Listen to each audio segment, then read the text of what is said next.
After days of high-intensity combat and unprecedented escalation, the war has finally come to a halt. India has announced a ceasefire, but not without paying a steep price. In the skies, the Indian Air Force suffered significant losses. Among the most shocking was the destruction of 3 Rafale fighter jets, India's crown jewel in modern air combat. These jets, deployed for precision strikes deep inside enemy territory, were tracked and neutralized during intense aerial engagements and missile ambushes. Alongside the Rafales, one Su-30 Mki, a frontline multi-role aircraft, was downed by Pakistan's surface-to-air missiles. A MiG-29, operating in the northern sector, was lost during a low-altitude interception attempt. India also lost a Mirage 2000, reportedly during a deep penetration mission across hostile airspace. Even unmanned systems weren't spared. Israeli Heron drones, used for surveillance and target acquisition, were intercepted and destroyed by advanced counter-drone systems. But the damage went far beyond the skies. On the ground, India's military infrastructure was hit hard by Pakistan's calculated retaliation. Using Fateh-1 and Fateh-2 tactical ballistic missiles, Pakistan targeted critical military installations across multiple sectors.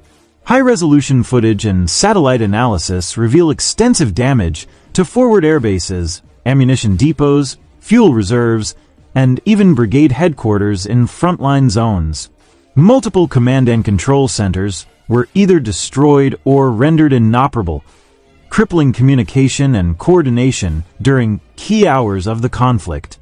In a surprising turn of events, Pakistan's JF-17 Thunder, equipped with precision-guided munitions, reportedly neutralized components of India's S-400 air defense system, a platform considered virtually impenetrable. This strike not only demonstrated strategic depth, but also exposed vulnerabilities in India's layered air defense network.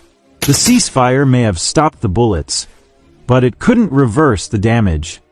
India's war machine has taken a hit, not just in terms of equipment and infrastructure, but also in morale and military prestige. Artillery units and forward bases lie in ruins, while repair efforts across the affected regions are now underway. This conflict has redrawn strategic lines in South Asia. With key assets lost and air superiority challenged, India now faces not just rebuilding, but redefining its defense doctrine for future conflicts. Pakistan, on the other hand, has showcased the evolution of its retaliatory capabilities, from drones and missiles to precision targeting of critical infrastructure. Pakistan faces the same consequences. India launched air strikes, missile launches, drone attacks, and much more, resulting in the casualties of children. In retaliation, Pakistan waited, locking the military targets from which these attacks were conducted inside India. In 5:00 in the morning, Pakistan's military launched its retaliation answer to India. Now, the guns may be silent, but the lessons are loud and clear.